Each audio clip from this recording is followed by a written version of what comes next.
क्या जानते हैं अखिलेश यादव जी ईवीएम के बारे में? ऐसा टेक्निकली पॉसिबल है, लेकिन क्या वो इस काम को करने में समर्थ हैं? मेरे ख्याल से 10% भी नहीं जानते ईवीएम का खेल होता कैसे है। यूँ बड़ी बड़ी बातें करने से नहीं होगा। मुझसे बात करनी है तो मैं उनके पास मिलने को आने को तैयार हूँ, जैसे मैं अरविंद केजरीवाल जी के पास भी गया था, क्योंकि वो आरएसएस और बीजेपी में नहीं है। नॉर्मल एक ज़िंदगी है जिसमें मैं नेताओं से कभी जाके आगे से बात नहीं करता था। मैंने हर नेता के आगे गुहार भी लगाई कि ये ईवीएम का मुद्दा है। मैंने वो हर काम किया जो जनता ने मेरी जिम्मेदारी लगाई थी, मगर नेताओं ने ख़ास तौर पे क्या विपक्ष के नेताओं ने मेरी किसी भी बात को नहीं सुना। दुख तो इस बात का है कि देश की जनता के पास और देश के पास क्या ये विपक्ष के नेता ही एक रास्ता रह गए हैं? सर, जनता से क्या कुछ अपील करना चाहेंगे या जनता से क्या कुछ कहना चाहेंगे? क्योंकि आपकी आवाज़ को बहुत सारे लोग सुनते हैं और मानते भी हैं सच। मैं जनता से यही कहना चाहूँगा, जो जिम्मेदारी आप लोगों ने मेरी लगाई थी और जिस जिम्मेदारी को पूरा करते हुए मैंने कोशिशें भी की, सड़क पे भी गए, जेल भी गए, लाठी भी खाई, सब काम किया। अब और मैंने अपना जो नॉर्मल एक ज़िंदगी है जिसमें मैं नेताओं से कभी जाके आगे से बात नहीं करता था, मैंने हर नेता के आगे गुहार भी लगाई कि ये ईवीएम का मुद्दा है।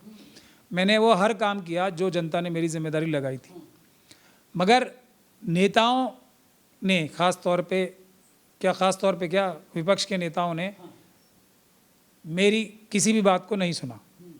दुख है इस बात का? दुख तो इस बात का है कि देश की जनता के पास और देश के पास क्या ये विपक्ष के नेता ही एक रास्ता रह गए हैं? देश अगर लुट भी रहा हो तो अगर ये लोग फेल हो जाएं, जैसे ये हिमंता बिस्वा शर्मा साहब का एग्जाम्पल है, तो एक नेता ने एक मुद्दा उठाया, वो मुद्दा गया भाड़ में। 50,000 करोड़ की गड़बड़ी का जो आरोप लगाया, अगर वो सबूत थे तो वो नेताजी को अगर ज़मानत मिल गई, एंटीसिपेटरी बेल, जो आम आदमी को नहीं मिलती, जो हमें भी नहीं मिली, हमें भी अरेस्ट किया गया कितनी बार भी, तो वो नेताजी और उनकी पार्टी जो है उस एंटीसिपेटरी बेल की गले में मालाएं पहन के और ये कह रहे हैं कि हमने बाबा साहब के संविधान पे अब हमें भरोसा आ गया।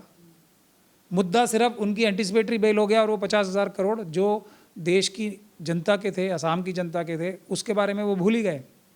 अगर हमारे देश के नेता ऐसे हो गए तो जनता को ही इन नौकरों को बदलना पड़ेगा, और भले ही ना भी बदलें तो जनता को ही देश बचाने के लिए आगे आना पड़ेगा।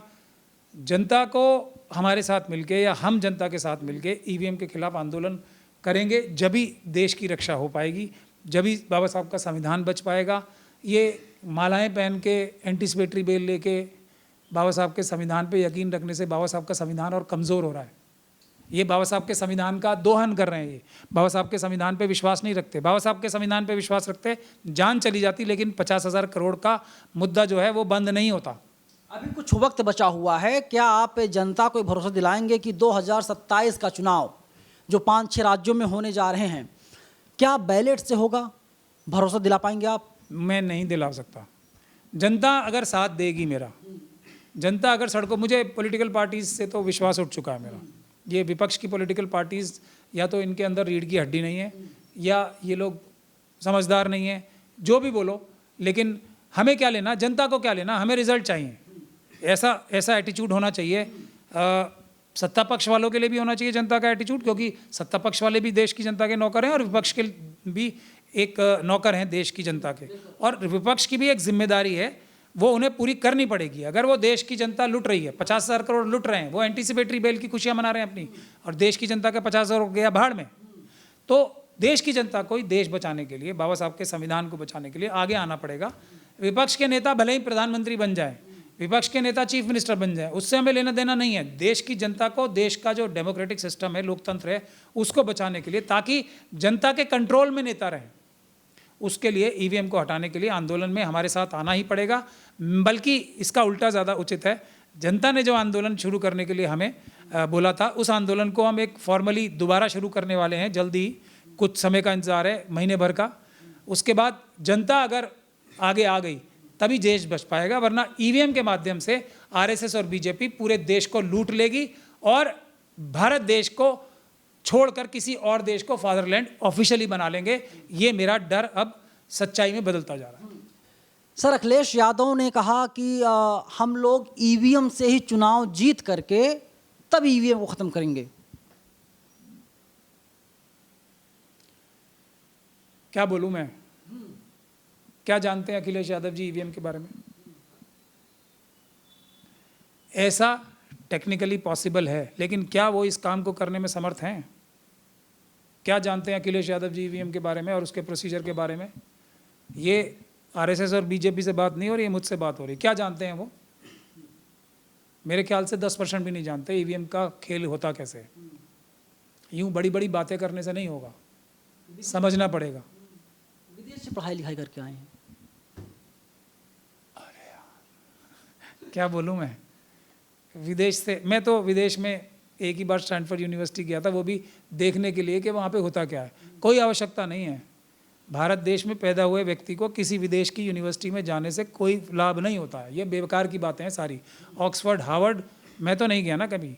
कितने लोग वकील ऑक्सफोर्ड और हार्वर्ड से पढ़ के आए, आप देख लो। जब हमारे सामने खड़े होते हैं या हमारे जैसे वकीलों के सामने खड़े होते हैं तो उनकी क्या हालत होती है। ऑक्सफोर्ड हार्वर्ड कुछ नहीं है, बेकार की बातें हैं ये। बिल्कुल मैं सच बता रहा हूँ भारत देश की जनता को।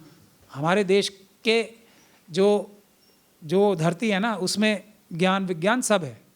हम भारतीय काफ़ी हैं किसी भी विदेश की यूनिवर्सिटी को टैकल करने के लिए, लेकिन हमारे खिलाफ आरएसएस और बीजेपी साजिश करती है। और ख़ास तौर पे जो बहुजन समाज के लोग हैं ना, बहुजन समाज से आते हैं अखिलेश यादव जी, उन्हें किसी विदेश में पढ़ के आके उनकी कैपेसिटी कम ही हुई होगी, ज़्यादा नहीं हुई।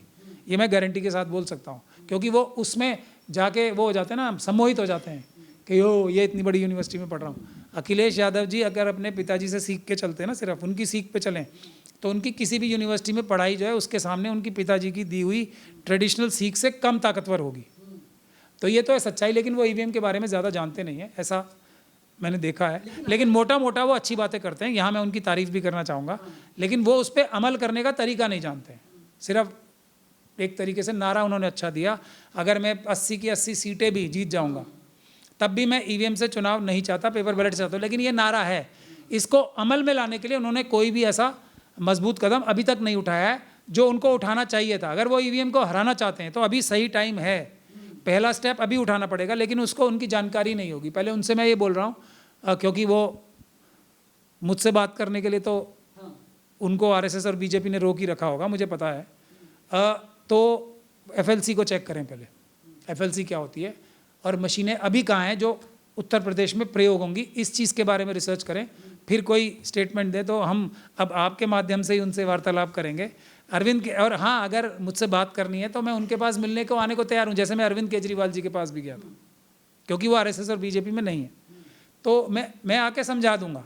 लेकिन अगर वो मुझसे समझने में उनकी थोड़ी जो है आरएसएस से इजाज़त नहीं मिल रही तो, और उसके बाद समझाने से भी कुछ नहीं होगा, उसको इम्प्लीमेंट भी करना पड़ेगा। बहुत से लोग ये समझते हैं ना कि मुझसे जैसे नोट्स बनवा लिए बहुत से लोगों ने, लेकिन उसको अमल करने के लिए भी एक तरीके की वो चाहिए, कैपेसिटी भी चाहिए। और उसको जैसे क्या बताऊं मैं आपको, एकलव्य का एग्जांपल ही दे देता हूं, जो सीखा या नहीं सीखा लेकिन करने की कला ज़्यादा थी। मतलब अगर उस बात को सच भी मान लिया जाए कि दूर से देख के ही सीखा, लेकिन उसको इम्प्लीमेंट करते टाइम उनसे अच्छा किया इम्प्लीमेंट जो जिसको देख के सीखा था। ये है हमारे बहुजन समाज के लोगों की ताकत। तो करने वाला भी कौन है वो भी देखना है। जो हथियार चलाने का तरीका सीखा है उसको इम्प्लीमेंट भी करना आना चाहिए ना, वो भी ऐसे लोग चाहिए होते हैं। सिर्फ फिल्म देख के स्टंट नहीं होता है, स्टंट करने की कैपेसिटी भी होनी चाहिए। तो ये सब चीज़ें हैं। लेकिन वापसी में मुझे अखिलेश यादव जी से कभी कुछ चाहिए नहीं, ये भी मैं बता दूं। मैं भारत के संविधान और बाबा साहब के संविधान को बचाने के लिए कार्य कर रहा हूँ, देश बचाने के लिए कार्य कर रहा हूँ। ऐसा मेरा बुरा वक्त अभी नहीं आया कि मैं किसी पॉलिटिकल पार्टी से जाके ये बोलूँ कि मुझे ये टिकट दे दो। मैं किसी पॉलिटिकल पार्टी में कभी जाने वाला नहीं। जब कभी अपनी बहुजन समाज की एक पार्टी बनेगी उसमें हम लोग जाएंगे, जो सच्चा बाबा साहब के सपनों का देश बनेगा। मायावती जी से क्या कुछ कहेंगे, क्योंकि वो भी लगातार एक्टिव रहती हैं, ईवीएम के मुद्दे पर मुखर रहती हैं? क्या ही बोले मायावती जी से, सबसे ज़्यादा उचित व्यक्तित्व तो उन्हीं का है। लेकिन क्या ही बोलें, ना ही बुलवाओ तो अच्छा है। दुख होता है, बाकी सबसे इतना दुख नहीं होता। मायावती जी से जितनी उम्मीदें हैं हम लोगों की, उसमें दुख ज़्यादा होता है, बस यही कह सकता हूँ।